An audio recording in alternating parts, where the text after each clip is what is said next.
This is, I think, the advice I would give to any documentarian. If you have a chance to create a one-stop shop for your organization, you go out there and do it, because there's nothing worse than documentation scattered across different types of resources, different types of internet, intranet sites. You have to have a single entry point.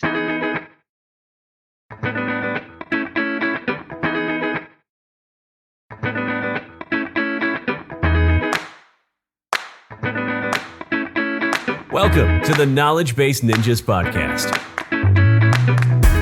where Gowri Ramkumar of Document 360 finds the best SaaS self-service knowledge bases in the world and then interviews their creators. Let's get started with today's episode. Good day, everyone. Our guest today is Michael Khmelnitsky.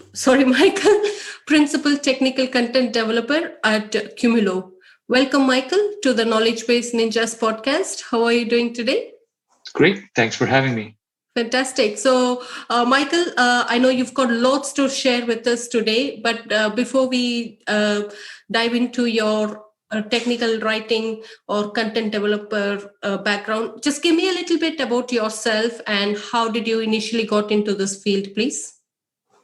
Well, to be perfectly honest, there is a little bit of a difficulty of finding a job when you're just out of university with something like a bachelor's of English. Mm-hmm. So it was actually my father's idea that I try out as a technical writer for the company he was, and I believe still is, working at the time, which is Sophos, a security and web appliance company. So I entered the field by interning at Sophos, where I really learned a lot on the job about things like structured writing, data, the early tool chain. Of course, the landscape of the technical writing industry was very different in 2010 than it is now, but that gave me the confidence that I can pursue this as a career, which is when I actually took a bit of coursework at the British Columbia Institute of Technology, completed the program there, and proceeded to work for a series of other tech companies. So I think the important thing is to try out and to see if this is the right thing for you, because a lot of people have misconceptions about what technical communication is. Some people think it's very easy. Some people think it's very complicated, but actually it's a very structured and detailed science and art. So. Mm-hmm. Super. So I would like to particularly understand a little bit about your educational background, because one of your two master's degree is in art, English, language and literature, right? Not exactly. So I have a bachelor honors in English. I have a master's degree in English, and I have a PhD in translation studies. Fantastic. So have the skills you picked up while studying for this had any influence on your technical writing career? Absolutely. I think the ability to tackle a document in relation to a specific audience never goes away. You know, in the technical writing field, we talk about developing a persona and talking about usability and structuring a document in a way that communicates clearly, concisely, and succinctly what you want to do. And of course, I think this applies across the board. I mean, the good thing about learning how to be a good communicator is that it's not limited to the academic field or any particular field. And I think this is the biggest tragedy in academia right now, because, you know, I also got a chance to teach writing at the university level when I was a graduate student. Mm-hmm. And a lot of the younger students don't really see the value, even though they're going into business, even though they're going into economics and medicine.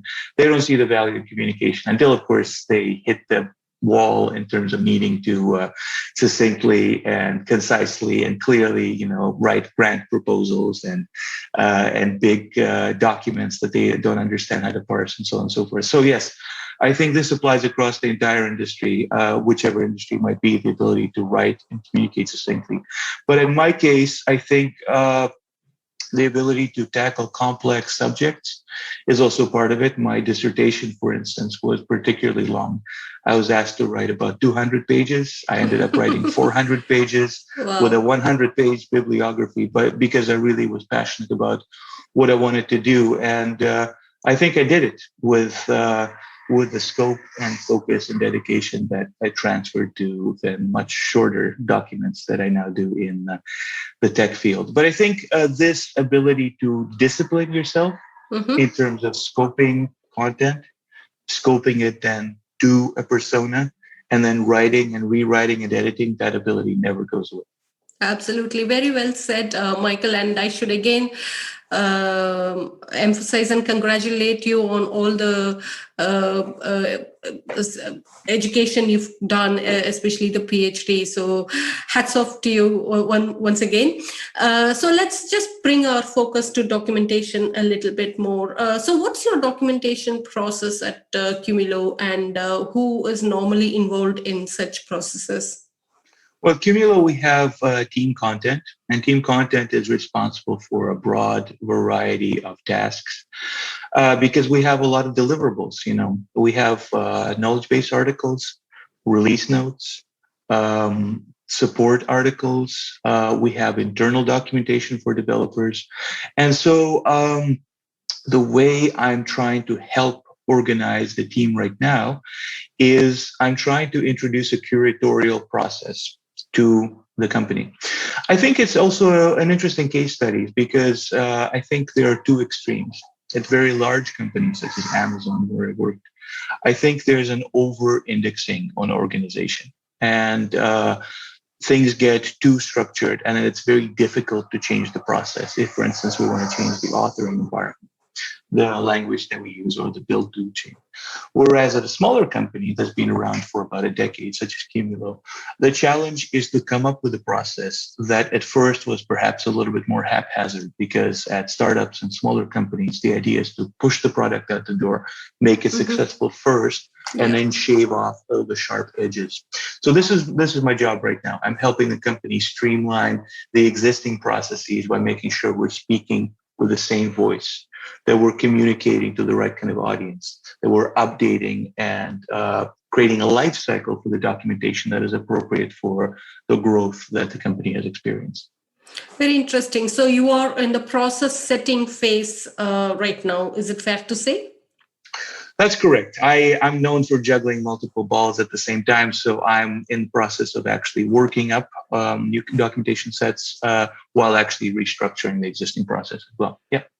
Nice. So how do you manage your documentation workflow? Or maybe I'll combine the next question as well. So while setting up such processes and creating documentation, what are the important factors you consider? Well, I think it's important to know the product and to know the audience. I think these are the two most important things. So obviously, no workflow is possible without a deep dive on the actual thing that's being investigated. There is a new product type that's coming out that I can't yet talk about, but in broad terms, the process is always the same. Get feet on the ground in terms of seeing what it is, in terms of hardware, getting good photos of the hardware, getting demos of it, in terms of how does it work, what the caveats are, how is it installed. If it's software, what's different between the different offerings, what caveats again are there, and what things the customer might trip over. I think we have an additional challenge is that in some of the cases that we encounter, it's not always customers that install our product, but sometimes channel partners and professional service partners.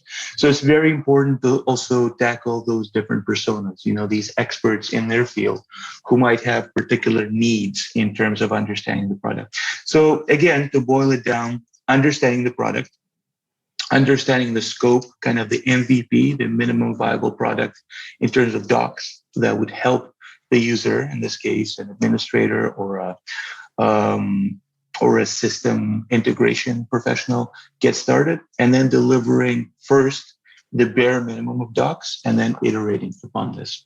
I think the mistake that many documentarians make is trying to tackle everything at once.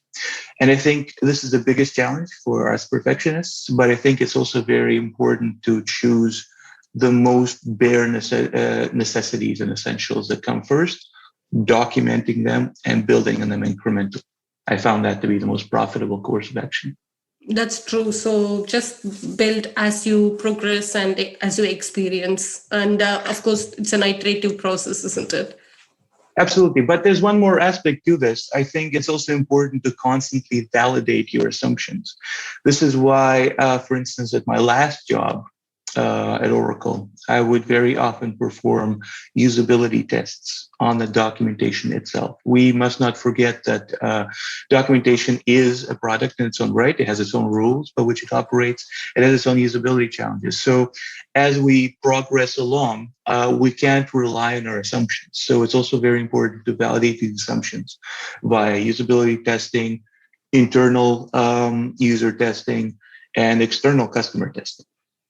Yeah, just to highlight on the Oracle contribution, Michael, I know you worked as a principal technical writer, project manager, and a team lead at Oracle. And I think one of the important aspects that I wanted to highlight is you were also involved in the reduction of development library content from 1,000 pages to 380 pages. Something like that. Yes. Yeah. John asked me how I got that information anyway. So what kind of a team did you put together for this? And first of all, how did you tackle it? So from 1,000 to a much smaller number. Well, the important thing there, so I think what you're mentioning is the internal engineering content library that's internally at Oracle we've called Developer Central. Again, I'm going to try to walk around the specifics of things I should not talk about, but the broad strokes picture is that I think it's easy for content to fall by the wayside. So what happened there is that there was an existing wiki that had thousands of pages, more than 1,000. More than 10,000 probably of useful content, but it was not clear to anybody which content was the most relevant. So some of it was distilled into about 1,000 pages of operational information. So big company like Oracle or Cloud Infrastructure in specific, that portion of the company, it concerns itself with services that build other services, just like in AWS or GCP or whatever. There are existing services that can be used to leverage and build a new service. But how do you do that? How do you pull together things like metering and tagging and the API gateway and all these things to put together a brand new service? Well, you need guidance. You need guidance that is structured and flows in a particular way. So I think when I first arrived on the scene, I tackled individual topics, just trying to get a feel for the landscape. And, after having edited them, I started speaking with stakeholders, with the owners, with the people who were most benefiting from this content. And I was told that there was no one-stop shop. And this is, I think, the advice I would give to any documentarian. If you have a chance to create a one-stop shop for your organization, you go out there and do it. Because there's nothing worse than documentation scattered across different types of resources, different types of internet, intranet sites. You have to have a single entry point, whether it's internal or external. It has to centralize information, place it in a taxonomy and a hierarchy. So it's easy to drill down through the content and it's easy to navigate through it as you're learning more. I think my saving grace is that I came through pedagogy. So it was very clear to me that I had to create that learning flow. And I think it's a very good example too of an incremental approach. Now, if I were to guess right now, there's probably 100 or 150 pages remaining to be migrated over from the old content, though, of course, I don't know exactly what they're working on right now. But what we started doing is that in the beginning, it was just me. And I think one more thing that other documentarians can benefit from is the understanding that you can influence without being a manager. So actually, at Oracle, I was not a manager of anybody. I did have a fancy title. What that really meant is that whoever I could attract to my project would simply work with me on it. And I think by virtue of my passion and conviction that the path I was taking was right, I mean, of course, I had to write a one-pager and put up some collateral that would justify the project and show it to my manager and show it to my skip level manager and explain the direction. I think once my passions and directions were clear, it was less difficult to say, I would need the help of, 3 or 4 writers, And I think by the end of it, at the highest point, I think we were 5 writers altogether, which was, I think, a very good number for that kind of project. So we began by, first of all, well, I began at the time when I was wearing like 5 different hats. I began by restructuring the existing Confluence space to look and work differently from any other Confluence space. So again, we started to treat this as software, So I customized the look and feel using custom CSS. I customized some of the functionality using jQuery. For instance, you couldn't hit save unless you entered an edit comment. So that'd be a chain of accountability, so that you could easily tell, why a change was made.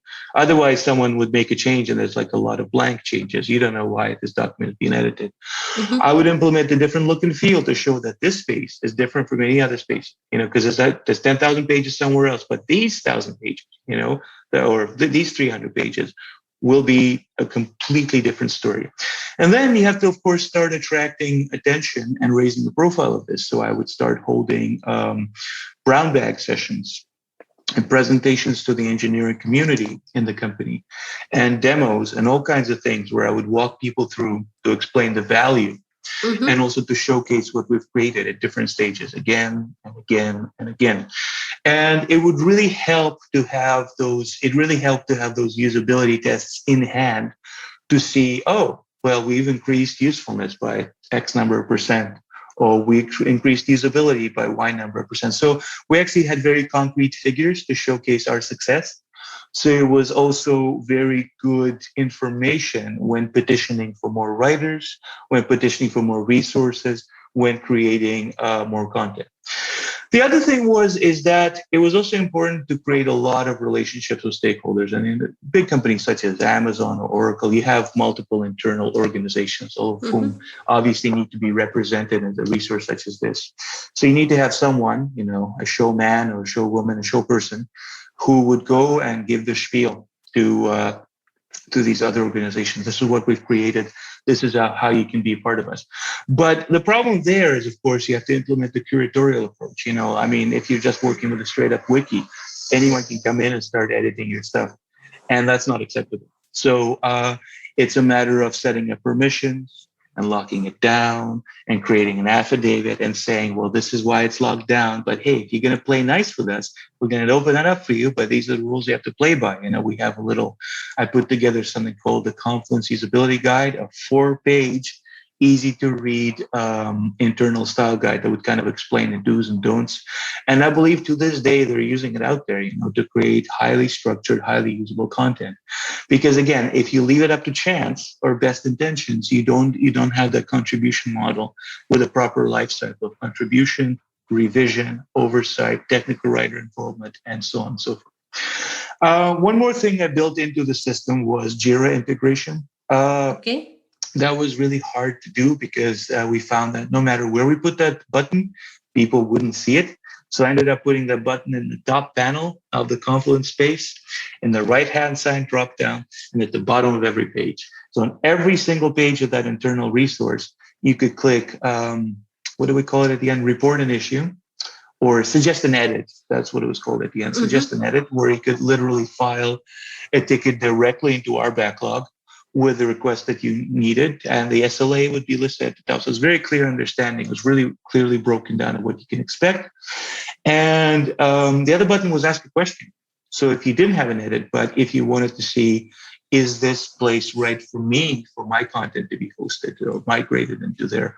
Or, I have a question about your space, then we also had a separate backlog for that. So that took a little bit of work using Jira collectors, a little bit of jQuery scripting and stuff like that. But I think that created a really good feedback lifecycle, because that's one of the things that back in the day, I didn't really see at a lot of big corporations such as SAP or HP, where I worked at, direct customer feedback. I did see that a lot at Amazon, where you might go to AWS documentation, click the public feedback button or whatever it is, and you get a form that when filed would actually be directly going into the backlog of the technical writer. That's actually still surprisingly rare in many cases. And generally, I consider the success of a doc set based on whether there's that feedback loop.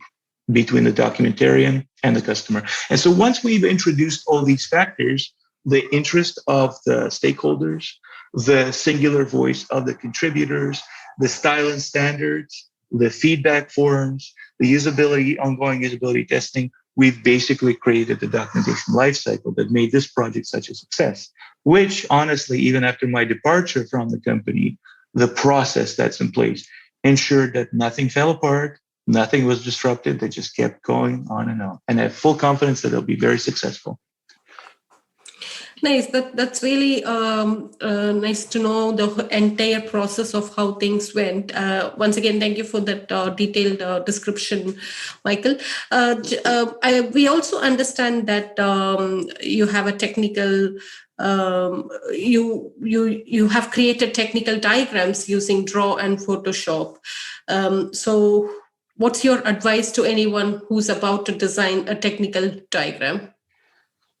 Well, that really depends on what kind of diagram you're creating. I mean, pardon me, when I was still in my schooling for technical writing, I mean, I learned a lot of additional software like Corel and all kinds of things. And I created these fantastical illustrations, with meshes and things like that. So it really depends, when working in a software or tech industry, I think we do sometimes have to document hardware devices. So obviously vector illustrations are a good path to go. It's just I find myself wasting a lot of time working on something in Illustrator or something like that. So if you can create something using pre-made shapes, and if your company in fact has shapes, right now we're talking a lot about Visio Cafe, which is a great repository of pre-existing shapes and diagram components and diagrams. All the better. Because again, when you're working in the industry where you're working with predefined components such as API gateway or a messaging queue or a messaging broker, something like that, if you can use pre-existing shapes to draw your diagrams, that's better. If you, however, have to design, your appliance or device, then maybe you do need to involve a designer or something like that, right? I've been lucky enough because I actually have one of those diplomas behind me. Is actually a design diploma. So I do have quite a bit of experience with that kind of thing. But I would say play to your strengths. It's important to move fast. So if you find yourself, I can design this, but it would take me 1 million hours, then maybe recruit someone or find someone who can help you move faster. But ultimately, with the kind of diagrams I've created, like network architecture, system security architecture diagrams, I think a lot of new tools like Lucidchart and Draw.io are really coming into the spotlight. Whereas I think more traditional tools like Visio are falling out of favor a little bit. Now, those other tools like Lucidchart and Draw.io are interoperable with Visio, so you can just save everything as XML and it'll parse it out. But I think it's better to work with those lightweight file formats where it's easier to just design your own shapes and kind of exchange files with colleagues. And I think ultimately with some of those web-based interfaces, you don't have to install anything. You just open the website and start designing. And I've designed actually pretty complex diagrams, either to show the kind of project I wanted to design or document a specific piece of software or hardware using that alone. I would also recommend against Visio because I think how heavyweight it is sometimes in terms of file sizes and interoperability, and I would strongly recommend a lot of vector formats. I mean, if you are designing an exploded chart or a diagram, I think still Illustrator is still the best gold standard, but it's a little bit complicated for a lot of people. So there are other open source alternatives out there. It just I'm getting a little bit older, so I've yet to learn some of those. So I'm still kind of an Adobe traditionalist in that regard. Nice. So we already touched based on this topic a little bit, like what are the new tools and techniques you can suggest to the upcoming writers and designers. So in your opinion, what has been the most important innovation when it comes to document tracking during your career? Tracking as in feedback lifecycle? Yeah, I mean, because you've got ample experience in documentation and various other fields surrounding fields. So, during your career, what has been the most important innovation that you have felt, wow, this is great?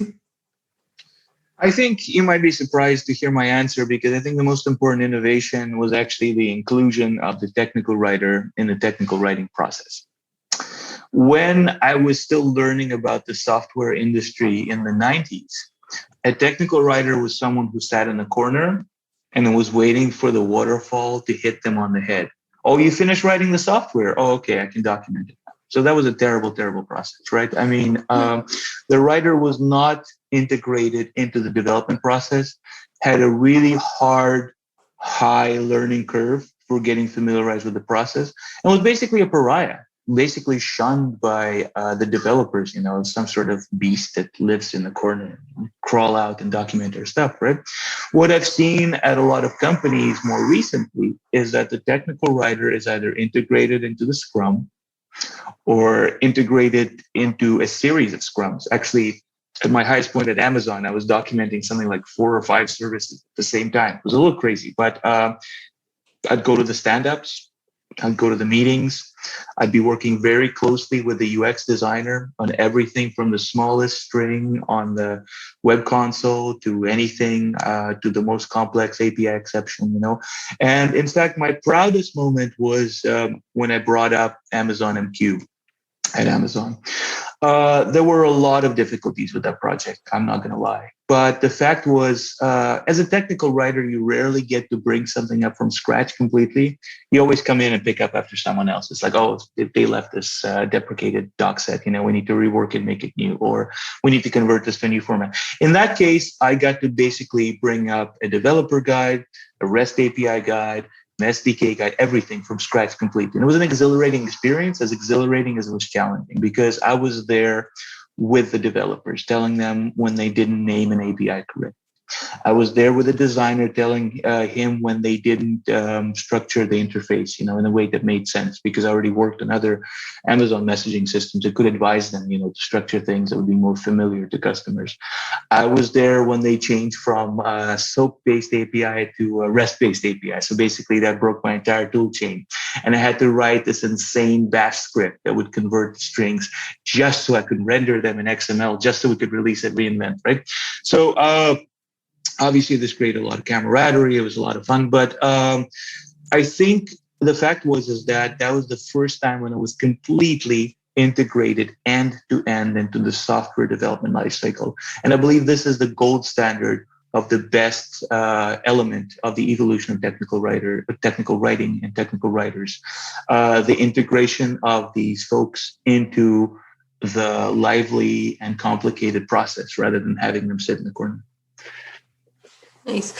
So one thing that we did not talk a lot about is, what's the nature of your documentation with Qumulo? Is it publicly available, or only customers are able to access them, Michael?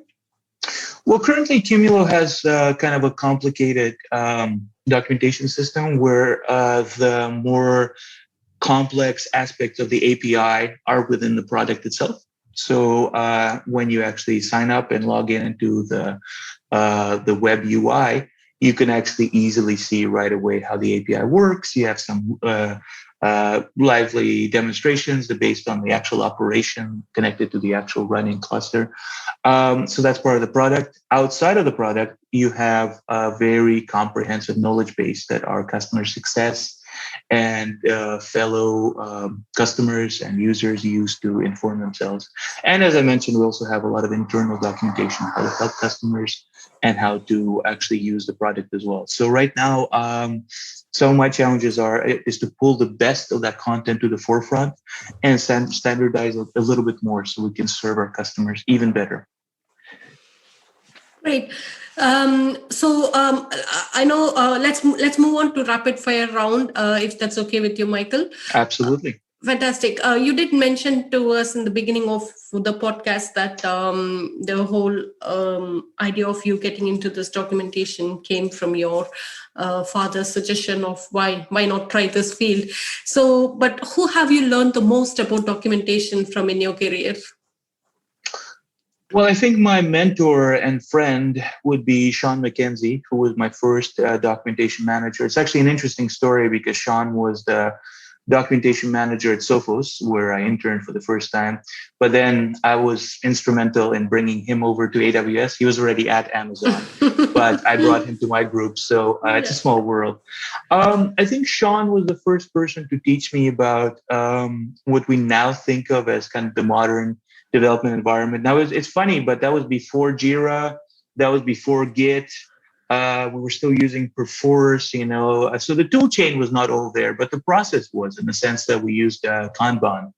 They had a team of 3 people, so Sean and 2 more people and me, and they were using Kanban. They were using a ticket tracking system. They were using structured writing, which is where I first learned about DITA and the difference between, the concept, task, reference, topic, which really inspired me because, it's really hard to organize your thoughts when you're trying to put something together. And DITA at the time made it really easy. You just pick which type of document it is, and you write it in that way. Because as you know, the DITA tagging is also very restrictive. What can be nested within what. So it actually made my job a lot simpler, thinking in terms of structured writing. So I think Sean is really the person who greatly inspired me to not only pursue the career path, but also I think his own contributions. I think he's made a lot of contributions to the Oxygen framework, and he was very active in the technical writing space always. So I think that gave me a lot of confidence to pursue the field. Nice. So thank you, Sean. And so can you share a documentation related resource you have consumed recently? Yeah, I think the blog I'd Rather Be Writing, which is very, very Tom famous. Johnson. Yeah, Tom, his former colleague at Amazon, is obviously very valuable. I think Tom has spent a lot of time creating a network of like-minded individuals. So I think that's an absolutely excellent resource. There are also a lot of very interesting groups on LinkedIn, such as the Structured Content Group, I believe is the name, and other groups like the DITA group that have a lot of very interesting information and specifically challenges that members post where you can learn from each other. But ultimately, I think there's a lot of stuff on Stack Exchange where you find in terms of solving a sort of everyday issues, whether or not you're looking into a Jekyll template or some sort of markdown issue. There's a lot of stuff on the public forums where we, of course, go when something starts going wrong. Nice. So thank you, Tom, again there. So what is that one piece of documentation-related advice you would give to your 20-year-old self? I would say get your hands dirtier faster. I was really shy about learning the product when I was younger. And I think I relied too much on trusting the developers. I have an anecdote about this. When I was at Amazon, I remember I was writing the Amazon SQS, Simple Key Service docs, and I wasn't sure about something. So I went to one of the head developers and I said, is this true? And to answer my question, he starts opening my documentation. I said, no, don't look at my docs. I'm trying to write these docs. They're not the source of truth, right? So that's the funny thing, right? Sometimes people misplace their trust in where they get their information. So it's always very important to go to the source, to first go to the product, if possible, to the code, and then afterwards going to the people who wrote the code and actually finding out how things work. I think that would be the advice I would give. Nice. So I think we've heard this from many other guests as well. So it's better to experience a lot when you're young, I guess. I think that's one way of putting it, yes. Yeah, super. So anything I missed to ask you, Michael, before we say goodbye to our audience today? I think it's been pretty good. So once again, as I mentioned, you've got lots to share with us, and you did not disappoint us at all. A lot of good learnings and takeaways in the last 40 minutes or so. Appreciate all your kindness in sharing that unique journey with us, and good luck with all the future coming projects, and hopefully we'll meet soon again. Absolutely. Please let me know when this goes live. Sure, Michael, definitely. Yeah. Take care. Have a wonderful time of day. Bye. Bye-bye.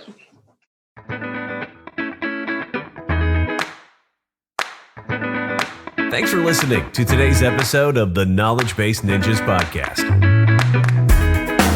please head to iTunes, rate, and provide honest feedback on the podcast. See you next week.